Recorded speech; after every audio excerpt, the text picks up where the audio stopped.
3 minutes, un conseil, un expert, c'est tout de suite sur l'antenne de We Do Biz. Aujourd'hui, nous allons parler entreprise libérée aux côtés de Nicolas Bourgeois. Bonjour. Bonjour. Nicolas Bourgeois, vous êtes directeur associé d'identité RH, également co-auteur de l'ouvrage « Faut-il libérer l'entreprise ?» paru aux éditions Duno.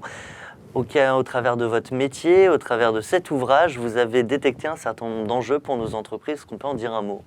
Je crois que le premier enjeu pour les entreprises, c'est de se rapprocher de ses clients, d'avoir des cycles qui sont beaucoup plus courts et du coup des gens beaucoup plus compétents en face à face avec le client. Et ça suppose de leur donner plus de marge de manœuvre, ça suppose de faire que l'intelligence soit beaucoup plus proche du client et de la personne qui va recevoir au final le service de l'entreprise. C'est quand on ne fait pas tout ça qu'on se fait ubériser ? Il y a des chances et justement l'ubérisation, la réponse à l'ubérisation, c'est un des enjeux forts des entreprises. Parmi les enjeux, il y a aussi la transformation digitale qu'elles connaissent toutes, qui est un enjeu très fort, et puis la maîtrise des coûts pour la plupart d'entre elles. Alors l'ouvrage « Faut-il libérer l'entreprise ?» j'imagine faire référence au fameux concept d'entreprise libérée. Un mot peut-être sur ce concept justement. Alors oui, ce concept a vraiment émergé ces dernières années, surtout en France d'ailleurs, c'est ça qui est intéressant, pas beaucoup ailleurs dans le monde, un petit peu en Belgique, un petit peu ici ou là, mais c'est un concept très franco-français. Et je crois qu'il a émergé à un moment où les DRH se disaient finalement, je sors d'opérations de restructuration, de re-engineering, des trucs un peu durs avec parfois des PSE à la clé. Et d'un seul coup, il y a un concept hyper positif qui dit quoi ? Qui dit laissez la main aux gens. Ils vont décider à votre place. Ils sont en capacité de créer et d'enrichir vos produits. Mettez fin au processus. En tout cas une grande partie d'entre eux, réduisez la taille de vos fonctions support, supprimez le management et vous serez beaucoup plus heureux. Et c'est vrai que les DRH ont accueilli ça de manière hyper positive parce que quelque part, on devait libérer les énergies là où pendant des années, on leur a demandé plutôt de les contraindre. Alors, ça fait peur quand même de laisser les autres décider à sa place. Alors, pour certains, j'imagine. Ouais, je ne sais pas si ça fait peur. En tout cas, c'est vraiment ce que disent les promoteurs de l'entreprise libérée.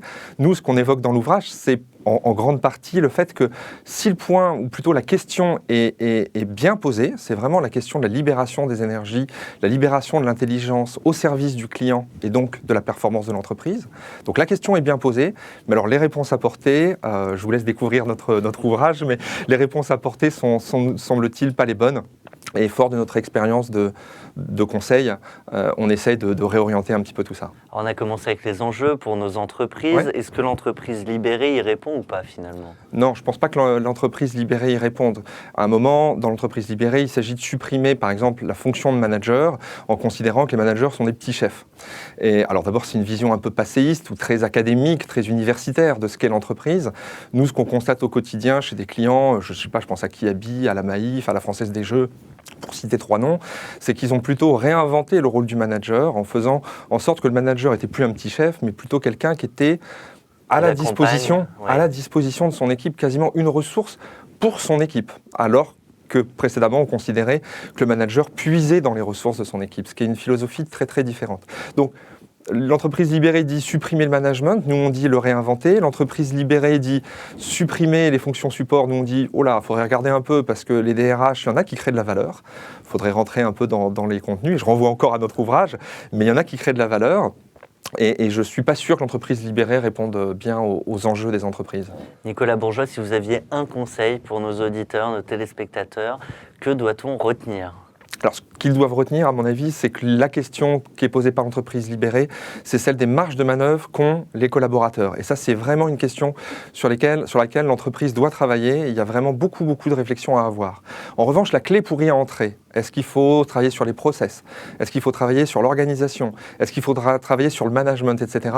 Nous, on donne pas mal, je crois, d'indications sur des pistes, mais c'est vraiment à l'entreprise de choisir la voie qui est la sienne. Eh bien, un grand merci à vous, Nicolas Bourgeois. Je rappelle le nom de votre ouvrage, « Faut-il libérer l'entreprise ?» paru aux éditions Duno. Un grand merci à tous de nous avoir suivis. On se retrouve très bientôt pour une nouvelle chronique expert.